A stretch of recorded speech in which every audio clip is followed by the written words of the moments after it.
Knowledge became armor against the psychological warfare being waged against my independence. The community college registration process provided concrete steps toward my new life and clear evidence that I was capable of making positive changes. The photography class I enrolled in would meet twice weekly for 8 weeks, with field trips on alternate Saturdays. The schedule represented a significant commitment that would be impossible to coordinate around Linda's family demands. Linda's reaction to my college enrollment was swift and revealing. She expressed concern about my ability to handle the physical demands of getting to campus, the mental challenges of learning new technology, and the social risks of interacting with strangers. Her arguments revealed her investment in keeping me isolated and dependent rather than supporting my growth and independence. The first photography class exceeded my expectations in every way. The instructor, a patient woman in her 50s,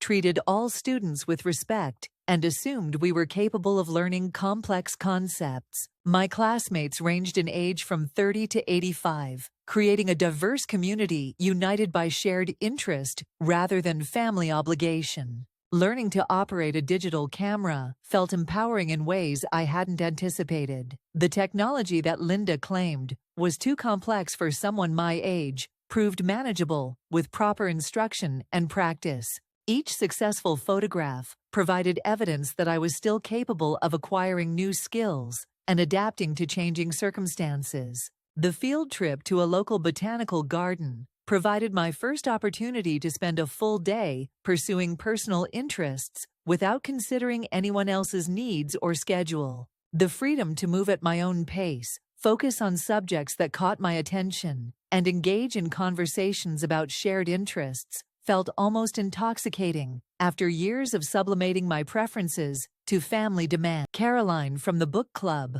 appeared at the botanical garden as part of a watercolor painting group. Her surprise and delight at seeing me there creating an unexpected connection between my expanding social circles. Her enthusiastic introduction of me to her painting friends as the new photographer felt like recognition of an identity that had nothing to do with my family roles. The photograph I captured that day, a close-up of a flowering vine climbing an old brick wall, became symbolic of my own growth and transformation. The image required patience, careful positioning, and attention to details that others might overlook. The process of creating something beautiful through my own effort and vision felt like reclaiming a part of myself that had been dormant for too long. Linda's phone call that evening carried a new edge of frustration and desperation. Her questions about my day were probing and suspicious, as if my enjoyment of activities that didn't include her family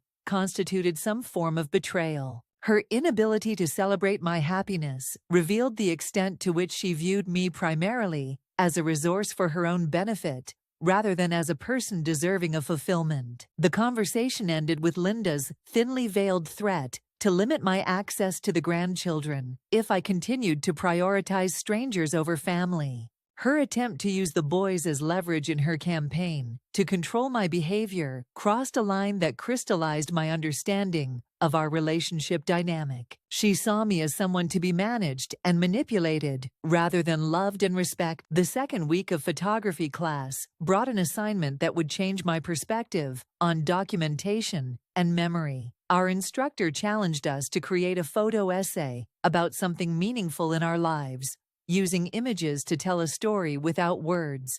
The project forced me to consider what narratives I wanted to preserve and share with others. My initial instinct was to photograph family memories, pictures of Linda's children, images of our home, documentation of holidays and celebrations. But as I examined this impulse, I realized how completely my sense of meaningful experience had become tied to other people's lives rather than my own journey and interests. Instead, I decided to document my transformation through images of the spaces and activities that were becoming important to me. The book club meeting at Margaret's house, the art supplies I had started accumulating, the community college campus where I was rediscovering my capacity for learning.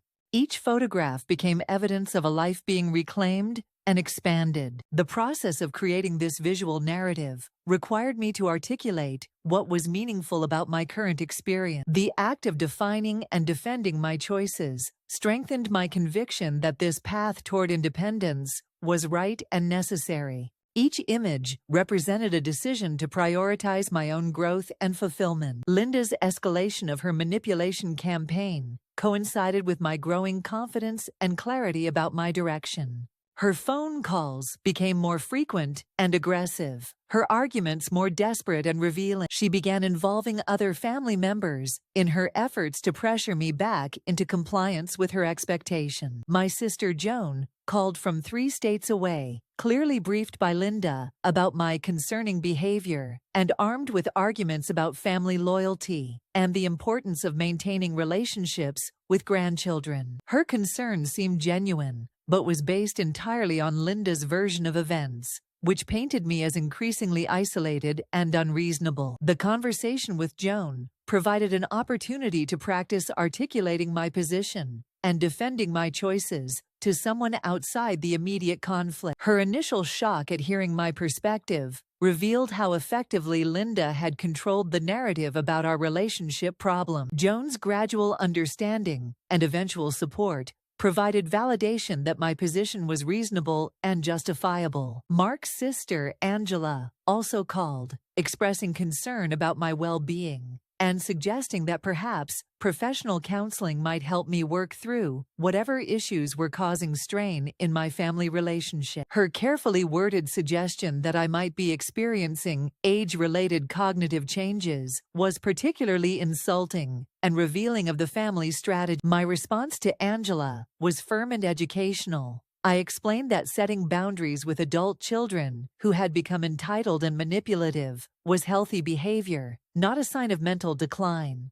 I suggested that perhaps Linda and Mark might benefit from counseling to address their unrealistic expectations and disrespectful treatment of family members. The photography class field trip to an abandoned textile mill provided an unexpected metaphor for my current life transition. The building had once housed bustling activity and productivity, but economic changes had made its original purpose obsolete. Now it stood empty, waiting for someone with vision to recognize its potential for new purposes and transformation. Photographing the empty spaces where industrial machinery had once operated, I found myself thinking about the empty spaces in my own life, where family obligations had once consumed all available time and energy. Like the mill, these spaces held potential for new activities and relationships that could bring different kinds of fulfillment and meaning. The other photographers in our group approached the same spaces with varied perspectives and interests. Some focused on architectural details,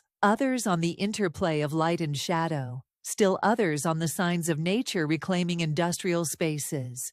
Our diversity of vision reminded me that there was no single correct way to see or interpret experience. Margaret's photographs of the mill emphasized the beauty of decay and the dignity of structures that had served their purpose and were transitioning to something new. Her artistic eye found grace and meaning in abandonment and change, providing a model for how to view my own transition from family-focused identity to something more independent and self-directed. The group critique of our mill photographs provided my first experience of having my artistic vision taken seriously by people who weren't obligated to offer praise or support. The genuine enthusiasm my classmates showed for my composition and perspective felt like recognition of capabilities I had forgotten I possessed. Linda's attempt to schedule an intervention with Joan and Angela revealed the desperation of her position and her complete inability to accept my transformation.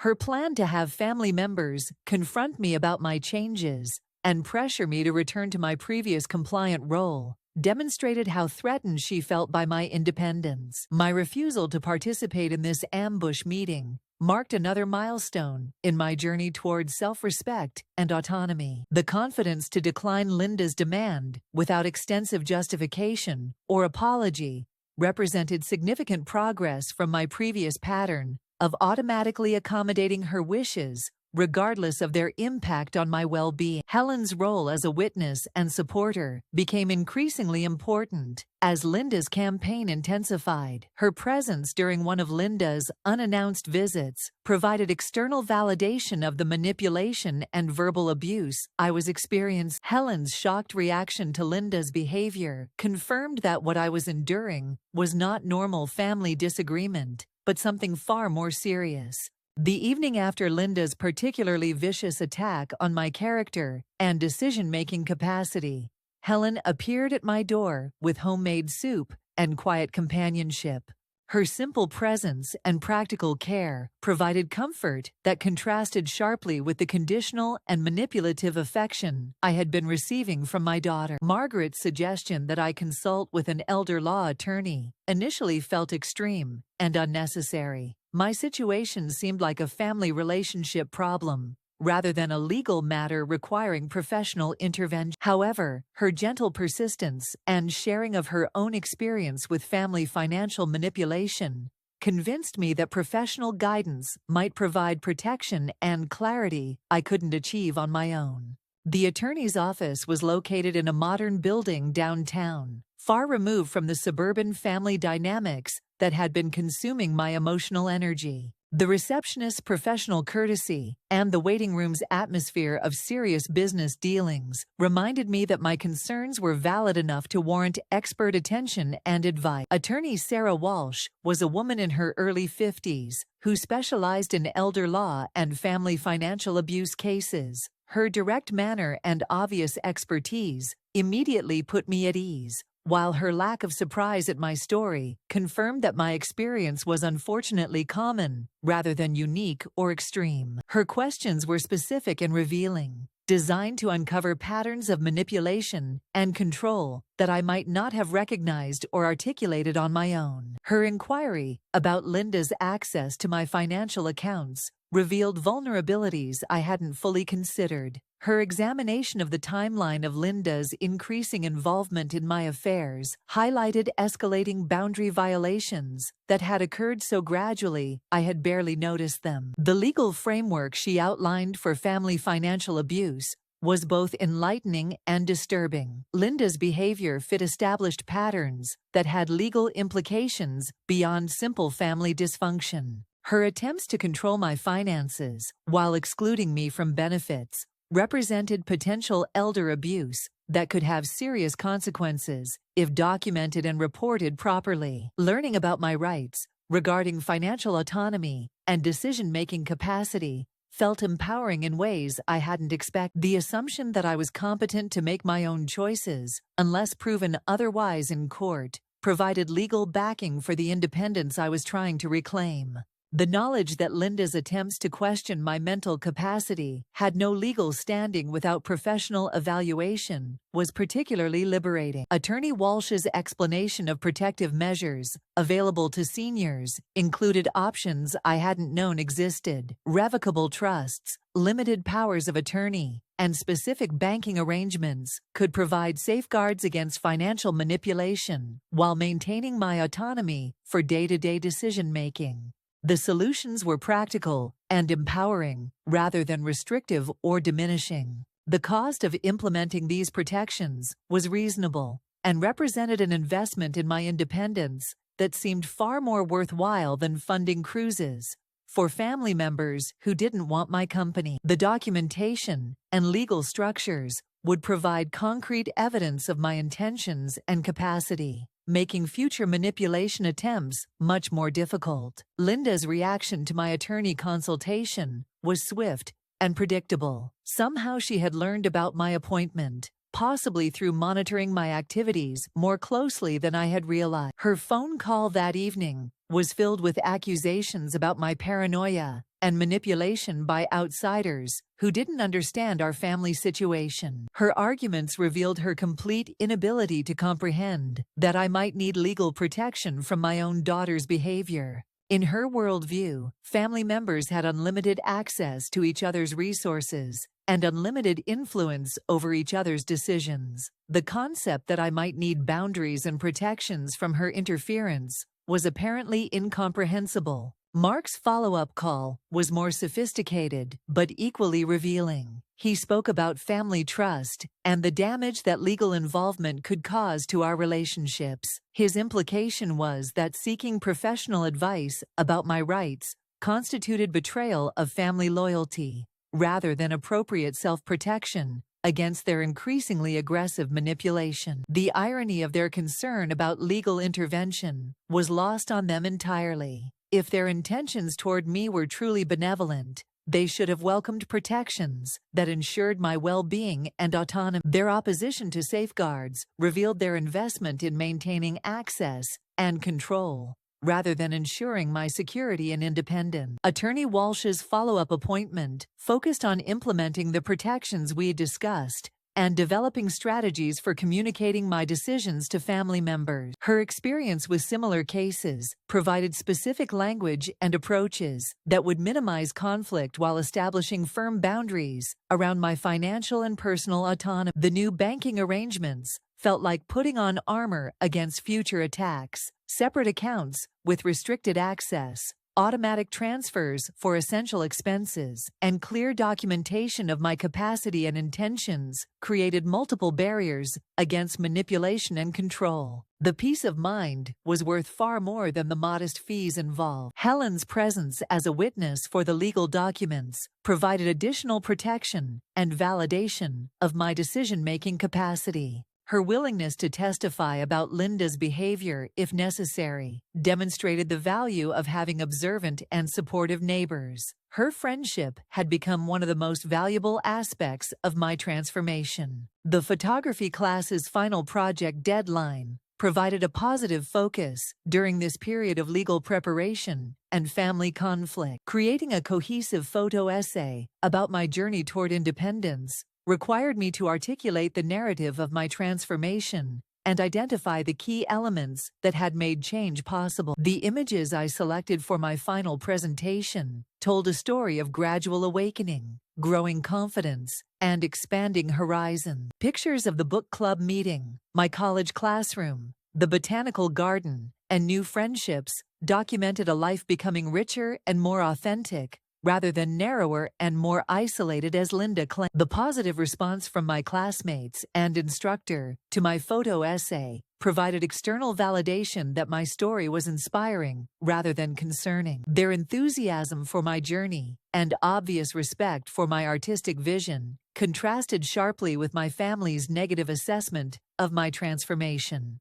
The difference in perspective was illuminating and reinforcing. Linda's demand for a family meeting to resolve our differences arrived via formal written invitation, as if our relationship had become a business negotiation requiring official documentation. The letter's tone was imperious and presumptuous, assuming my attendance while outlining an agenda clearly designed to pressure me back into compliance with her expectations. The proposed meeting would include Mark, Joan, and Angela, essentially a tribunal, assembled to judge my recent behavior and mandate my return to previous patterns of submission and financial support. Linda's assumption that I would submit to this process revealed her complete inability to understand that our relationship dynamic had fundamentally changed. My response was brief and clear. I would not attend any meeting designed to pressure or manipulate me, but I would be happy to have individual conversations with family members who were genuinely interested in understanding my perspective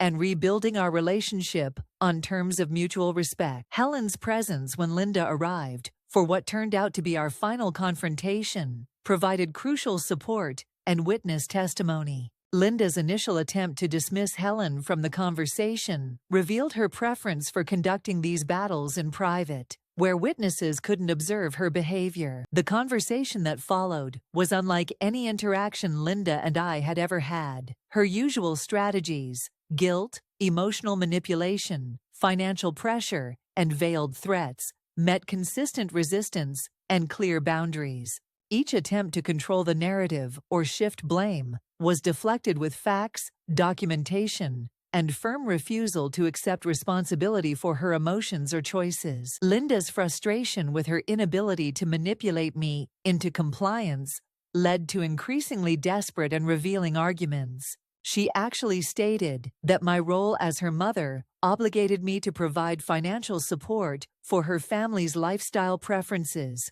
regardless of how they treated me. Her sense of entitlement was so complete that she seemed genuinely shocked by my refusal to accept this characterization. Mark's arrival midway through the conversation added another dimension to the conflict, but didn't change its trajectory. His smooth corporate speaking style and practiced manipulation techniques were no match for my newfound clarity about acceptable treatment and my rights as an autonomous adult. His frustration with his inability to control the situation was visible and instructive. The turning point came when Linda threatened to prevent my contact with the grandchildren unless I resumed funding their lifestyle and stopped embarrassing the family with my independent activities. Her willingness to weaponize my relationship with Jason and Tyler revealed the depth of her desperation and the complete absence of genuine family feeling in her calculations. My response to this threat surprised everyone, including myself. Instead of capitulating to protect my access to the boys, I calmly explained that any grandparent who could be manipulated through threats about grandchildren was teaching those children that love was conditional and transactional. I refused to model such toxic relationship patterns for them. Helen's audible intake of breath when Linda actually accused me of elder abuse for refusing to fund their cruise provided external validation of how completely backwards Linda's perception had become. The projection was so obvious and psychologically revealing that even Mark looked uncomfortable with his wife's argument. The conversation ended when I simply stood up and walked toward my front door, indicating that their visit was over. Linda's inability to comprehend that she could be dismissed from my home reflected her years of assumption that she had unlimited access to my time, attention, and resources, regardless of her behavior. Mark's final attempt at manipulation involved expressing concern for my safety and well-being, suggesting that my isolation from family would leave me vulnerable to exploitation by strangers. His complete inability to recognize that the family he was defending was the primary source of exploitation and abuse in my life revealed stunning psychological blindness. The silence that followed their departure felt different from any quiet I had experienced before. This wasn't the uncomfortable tension of unresolved conflict or the empty sadness of abandonment. This was the peaceful clarity of a difficult decision made and implemented with confidence and determination. Helen's continued presence and supportive companionship helped me process what had just occurred. Her shock at Linda's behavior and obvious respect for my handling of the situation provided confirmation that I had conducted myself with dignity and strength, despite the emotional difficulty of the confrontation. The phone calls that followed over the next several days revealed the ripple effects of my refusal to capitulate to family pressure. Joan's confused questions reflected Linda's version of events, which painted me as ungrateful and mentally unstable. Angela's concern seemed more genuine, but was based on incomplete and biased information. My conversations with extended family members provided opportunities to practice articulating my position and defending my choices to people who had limited understanding of the situation. Each conversation strengthened my ability to explain complex family dynamics and helped me develop clearer language for describing what I had experienced and why change was necessary. The documentation Attorney Walsh had helped me prepare proved invaluable during this period. Clear records of my financial capacity, mental competence, and decision-making rationale provided objective evidence that countered Linda's attempts to characterize my behavior as irrational or concerning. The legal protections felt like shields against ongoing manipulation attempts. The community college's continuing education catalog for the spring semester arrived 2 weeks after my final confrontation with Linda, offering a symbolic bridge between the life I was leaving behind and the future I was beginning to create. The variety of courses available reflected possibilities I was just beginning to imagine for my newly reclaimed time and energy. My photography instructor's invitation to join an advanced class and participate in a group exhibition felt like recognition of growth and potential that had nothing to do with my family roles. The artistic community I was discovering valued creativity, perspective, and dedication, qualities that had been dormant during my years of focusing exclusively on Linda's family's needs. Margaret's suggestion that I consider leading a support group for seniors dealing with family manipulation initially felt premature and overwhelming. However, her observation that my experience and successful boundary setting could help other elderly people in similar situations planted a seed of possibility that grew stronger with reflection and consideration. The book club's selection of a memoir about late-life reinvention provided both inspiration and practical guidance for navigating the emotional challenges of major life transitions. Reading about someone else's journey from family obligation to personal fulfillment helped normalize the grief and uncertainty that accompanied even positive changes. Helen's introduction to her sister's widow support group created another opportunity for meaningful social connection based on shared experience rather than blood obligation. These women had all navigated the transition from couplehood to independence, developing skills and perspectives that could inform my own journey toward autonomous living. The financial security that resulted from no longer subsidizing Linda's family lifestyle felt both liberating and slightly guilty. Years of conditioning about parental obligation made it difficult to fully embrace the freedom that came with keeping my resources for my own needs and interests. Attorney Walsh's reassurance about my right to financial autonomy helped counteract these ingrained patterns of guilt. Linda's final attempt at reconciliation came through a card on my birthday, expressing regret for misunderstandings and hope for restored family relationships. The carefully worded message avoided any acknowledgement of her specific behavior or genuine accountability for the damage she had caused. The card felt like another manipulation attempt rather than authentic remorse.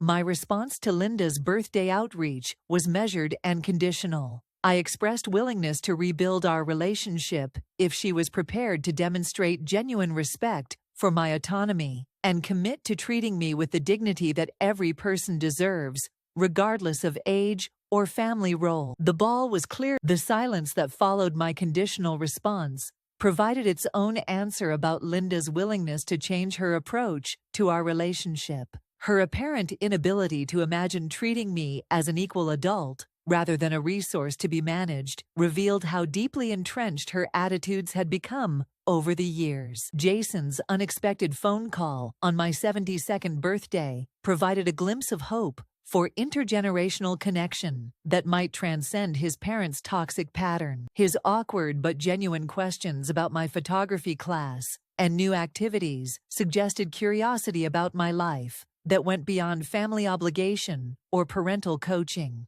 The conversation with my grandson was careful and limited, reflecting the complicated dynamics created by his parents' behavior. However, his obvious intelligence and developing independence suggested that he might eventually be capable of forming his own opinions about family relationships, rather than simply accepting his parents' narrative. The spring photography exhibition, featuring work by students from various classes, created my first opportunity to share my artistic vision with a broader community. The positive response to my photo essay about transformation and growth provided validation that my story had universal appeal, rather than being merely personal therapy. Dorothy's introduction to a volunteer literacy program at the local library opened another avenue for meaningful contribution to community welfare. Teaching reading skills to adults who had missed educational opportunities felt like using my background in education for purposes that served others without depleting my own resources or energy. The peace that characterized my daily life 6 months after Linda's ultimatum felt both foreign and precious. Waking up without anxiety about family demands or guilt about disappointing relatives created space for genuine rest and restoration that I hadn't experienced in decades. The quality of my sleep improved dramatically once family stress was removed from my daily experience. Margaret's friendship had evolved into the kind of deep, supportive relationship that I had forgotten was possible between adults who chose each other's company. Our shared interests and compatible personalities provided a foundation for connection that felt both comfortable and stimulating, offering companionship without obligation or manipulation. The art supplies that gradually filled my spare bedroom represented investments in creative expression that served no purpose beyond my own enjoyment and growth. Learning to paint watercolors, experimenting with different photographic techniques, and exploring various forms of artistic expression felt like reclaiming parts of myself that had been suppressed for too long. Caroline's invitation to join a small group planning a photography trip to the Pacific Northwest provided an exciting prospect for travel based on shared interests rather than family obligation. The idea of exploring new places with compatible companions represented freedom I had barely imagined during my years of family-focused existence. The letter from Jason's high school counselor, requesting a meeting about his college plans, created an unexpected opportunity to reconnect with my grandson while maintaining appropriate boundaries with his parents. The counselor's specific request for grandparent input suggested that Jason had identified me as a significant family member, despite his parents' attempts to marginalize my role. The meeting revealed Jason's impressive academic achievements and his interest in studying photography and journalism, pursuits that resonated with my own recent discoveries about creative expression and visual storytelling. His surprise and pleasure at learning about my photography classes suggested that we shared interests his parents had never bothered to communicate. Linda's reaction to my involvement in Jason's college planning was predictably negative and controlling. Her attempt to exclude me from discussions about his future while still expecting financial contributions revealed the continuation of her transactional approach to family relationships. However, Jason's direct request for my participation made her opposition more difficult to maintain. The college visits Jason and I took together provided precious opportunities for intergenerational connection based on mutual interests and respect rather than duty or manipulation. His thoughtful questions about my life experiences and genuine interest in my photography work suggested emotional maturity that transcended his parents' toxic patterns. Tyler's gradual emergence from his parents' influence was slower and more cautious than his brother's, reflecting his younger age and different personality. However, his occasional texts about school activities and interests suggested that curiosity about a genuine relationship with me existed beneath the family dynamics that complicated our interactions. The scholarship application essay Jason wrote about overcoming family dysfunction and finding positive role models demonstrated his awareness of the problems in his parents' approach to relationships. His choice to highlight my independence and creative pursuits as inspiration for his own goals provided validation that my transformation had positive impact beyond my own well-being. Linda's escalating attempts to regain control over family finances through emotional manipulation of her sons revealed the desperation of her position and her complete inability to adapt to changed circumstances. Her use of the boys as weapons in her campaign against my independence demonstrated parenting patterns that were damaging to everyone involved. Attorney Walsh's suggestion that I document Linda's attempts to alienate the grandchildren provided legal protection against future manipulation, while creating a record of behavior patterns that might become relevant if circumstances deteriorated further. The documentation felt like insurance against escalating family conflict. The community college's invitation to speak at a senior services conference about successful aging and independence provided an opportunity to share my experience with professionals who worked with elderly people facing similar challenges. The positive response to my presentation suggested that my story could help others recognize and address family manipulation. Margaret's encouragement to write about my transformation for a seniors magazine led to my first published article about setting boundaries with adult children and reclaiming independence in later life. The overwhelming response from readers dealing with similar situations revealed how common these problems were among elderly people who had been taught that family loyalty required unlimited sacrifice. The support group I eventually agreed to facilitate brought together 8 women between the ages of 65 and 81, who were all struggling with various forms of family exploitation and manipulation. Their stories shared common elements of entitlement, financial abuse, and emotional blackmail that confirmed the systematic nature of elder mistreatment within family. Helen's role as co-facilitator provided valuable perspective and support for group members who were just beginning to recognize the dysfunction in their family relationships. Her outside observer status and obvious caring created a safe space for women to share experiences they had been taught to hide or minimize. The group's first success story came when Eleanor, a 73-year-old retired nurse, successfully evicted her gambling-addicted son from her home and changed her financial arrangements to prevent his access to her savings. Her courage in taking difficult but necessary action inspired other members to consider their own situations more critically. The photography trip to the Pacific Northwest with Caroline and 3 other women from various classes provided my first experience of extended travel, based purely on personal interests and compatible companionship. The 5 days of exploring scenic locations, sharing meals, and enjoying easy conversation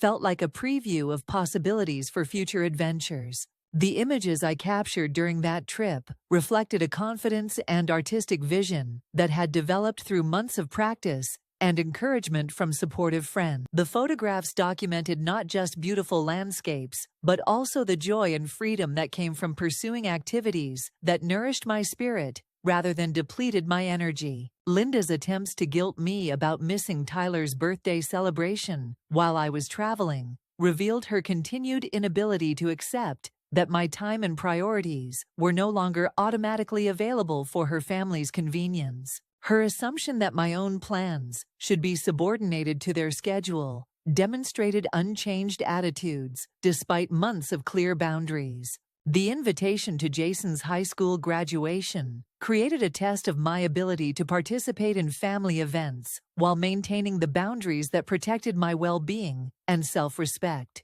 Linda's grudging inclusion of me in the ceremony planning revealed her continued resentment about my independence, while acknowledging the reality that excluding me would create problems with Jason. The graduation itself provided an opportunity to celebrate my grandson's achievements, while demonstrating that healthy family relationships were possible even within complicated dynamics. My presence as a proud and supportive grandmother who wasn't financially or emotionally exploited by the family offered Jason an alternative model for future relationships. The reception after the ceremony revealed the ongoing family tensions and alliances that had developed around my transformation. Some relatives expressed confusion about the conflict, while others had clearly chosen sides based on incomplete information. My calm confidence and obvious happiness contrasted sharply with Linda's brittleness and Mark's forced joviality. Jason's request for a private conversation during the reception provided an opportunity for honest discussion about family dynamics and future relationships. His mature understanding of the problems in his parents' approach to me,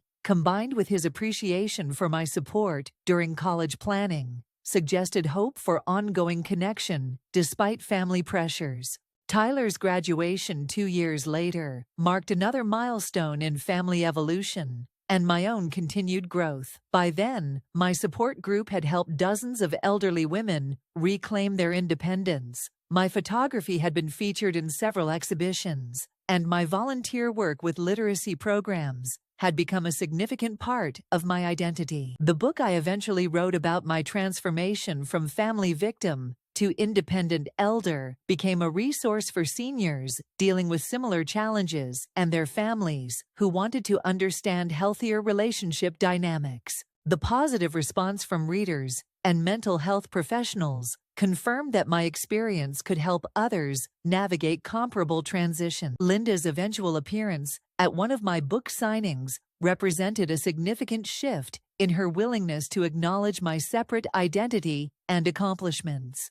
Her presence felt awkward and tentative, but her attendance suggested some recognition that I had become someone worthy of respect rather than just a resource to be managed. The conversation we had after that book signing was careful and limited, but it represented the first time in years that Linda seemed to see me as a complete person rather than just a source of support for her family's needs. Her questions about my writing process and photography work felt genuine rather than manipulative, creating space for cautious reconnection. The gradual rebuilding of our relationship required clear boundaries and consistent evidence that Linda's attitudes had genuinely changed rather than just temporarily adapted to new circumstances.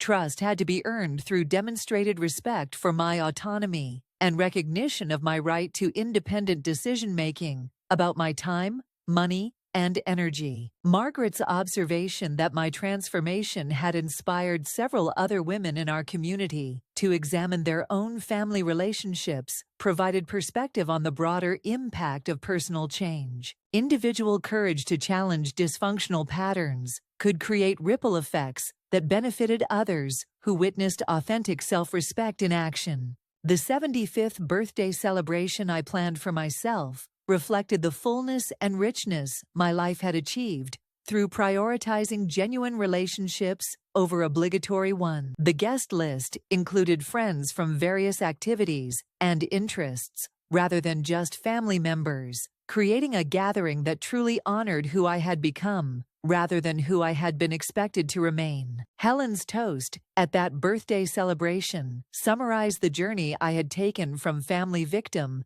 to independent elder in words that captured both the difficulty and the rewards of choosing self-respect over conventional expectations. Her friendship had been instrumental in my transformation and represented the kind of relationship that was possible when people chose each other's company freely. The scholarship fund I established at the community college for senior students pursuing creative arts represented a way to give back to the institution that had provided crucial support during my transformation. Helping other elderly people discover new talents and interests felt like completing a circle of growth and contribution that started with my own awakening. The peace I felt at 75, surrounded by people who valued my company and contributions, validated every difficult decision I had made during my journey toward independence. The woman who had once been prepared to fund a cruise while accepting exclusion from the experience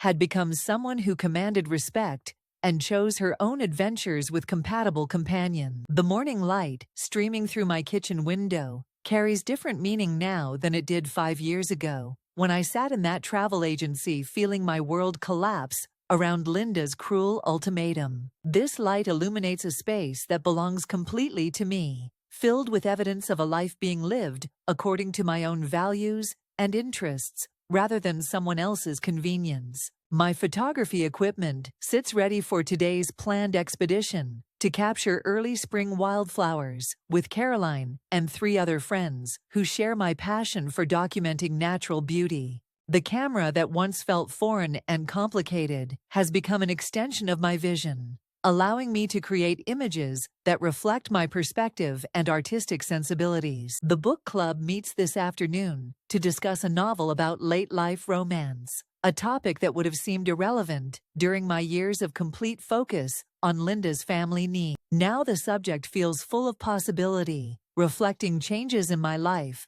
that I never could have imagined when I believed my role was to sacrifice everything for ungrateful relatives. Margaret's phone call this morning brought news that another woman in our support group has successfully established boundaries with manipulative adult children, bringing our success count to 23 women who have reclaimed their independence with group support and encouragement. Each victory reinforces my conviction that transformation is possible at any age. The letter from Jason, now thriving in his junior year of college, contains photographs from his latest journalism project and updates about his growing interest in documentary photography. His choice to study my struggle for independence as part of a family dynamics course suggests that our story continues to provide positive guidance for his own development. Tyler's surprise visit last week his first without parental supervision, revealed a young man who has learned to question family narratives and form his own opinions about relationships and respect. His genuine interest in my artwork and obvious pride in my accomplishments suggested that Linda's attempts to alienate him from me have been unsuccessful. The invitation to speak at a national conference on elder rights represents recognition that my experience has broader significance beyond personal transformation. The opportunity to share strategies for recognizing and resisting family manipulation with professionals who work with vulnerable seniors feels like meaningful contribution to social change. Linda's Christmas card this year included a handwritten note expressing genuine appreciation for my presence at Jason's college orientation and acknowledgement that my independence has made me more interesting than she remembered. While our relationship remains careful and limited, this recognition of my separate identity represents significant progress. The financial security that comes from controlling my own resources has allowed investments in experiences and relationships that enrich my life rather than drain my energy. The art classes, travel opportunities, and social activities I can afford because I'm not subsidizing someone else's lifestyle represent freedom I had forgotten was possible. Helen's friendship continues to provide daily evidence that relationships based on mutual respect and genuine caring are profoundly different from those characterized by obligation and manipulation. Our morning coffee conversations, shared activities, and easy companionship model the kind of connection that nourishes rather than depletes. The support group I facilitate has become a community of women who celebrate each other's courage and growth, rather than competing for resources or taking each other for granted. Their stories of transformation and the bonds we've formed prove that chosen family can be more supportive than blood relationships that lack genuine affection. The volunteer work at the Literacy Center provides opportunities to use my teaching background in ways that serve others without sacrificing my own well-being. The adult students I work with appreciate my patience and encouragement, creating relationships based on mutual respect rather than one-sided giving. The watercolor painting class I started 6 months ago has revealed artistic abilities I never knew existed during my years of focusing exclusively on other people's needs and interests. Each brushstroke feels like reclaiming a piece of creativity that was buried under decades of family obligation and self-sacrifice. Attorney Walsh's recent update about legislative changes in elder protection laws included mention of my testimony, helping to strengthen penalties for family financial abuse. The knowledge that my painful experience has contributed to better safeguards for other vulnerable seniors provides meaning that transcends personal healing. The travel journal I've started keeping documents adventures that would have been impossible during my years of constant availability for Linda's family emergencies and demand. Weekend trips to art museums, photography workshops in neighboring states, and cultural events with compatible friends fill pages that once would have recorded only family obligation. The correspondence I receive from readers of my book and article provides ongoing evidence that sharing my story helps other elderly people recognize their own worth and right to respectful treatment. Each letter describing successful boundary setting or escape from family manipulation reinforces my conviction that speaking truth can create positive change. The peace I feel each evening, reviewing a day spent pursuing my own interests and nurturing relationships that bring joy rather than stress, validates every difficult decision I made during my journey toward independence. The woman who once believed her value depended on constant sacrifice has learned that self-respect attracts genuine respect from others. The future stretches ahead, filled with possibilities I'm still discovering, rather than obligations that drain my energy and spirit. At 75, I'm still learning new skills, forming new friendships, and creating experiences that reflect my authentic interests rather than someone else's expectations. The cruise Linda wanted me to fund, while excluding me from the experience, represents everything I've moved beyond. Transactional relationships, conditional love, and the belief that my worth was measured by my willingness to be used by people who claimed to care about me. The adventures I choose now are shared with people who value my company, respect my contributions, and celebrate my happiness, rather than seeing me as a resource to be exploited. The photographs in my albums document a life of dignity, purpose, and genuine connection that no amount of money could have purchased during my years of misguided sacrifice. The woman I've become would never again agree to pay for experiences that excluded her, or relationships that diminished her worth. The strength I've developed through claiming my independence has created space for love that nurtures rather than depletes, connections that enrich rather than drain, and a future that belongs entirely to me. Standing in my kitchen this morning, surrounded by evidence of a life well lived on my own terms, I understand that the greatest gift I ever gave my family was showing them that dignity and self-respect are not negotiable, regardless of age or relationship dynamics.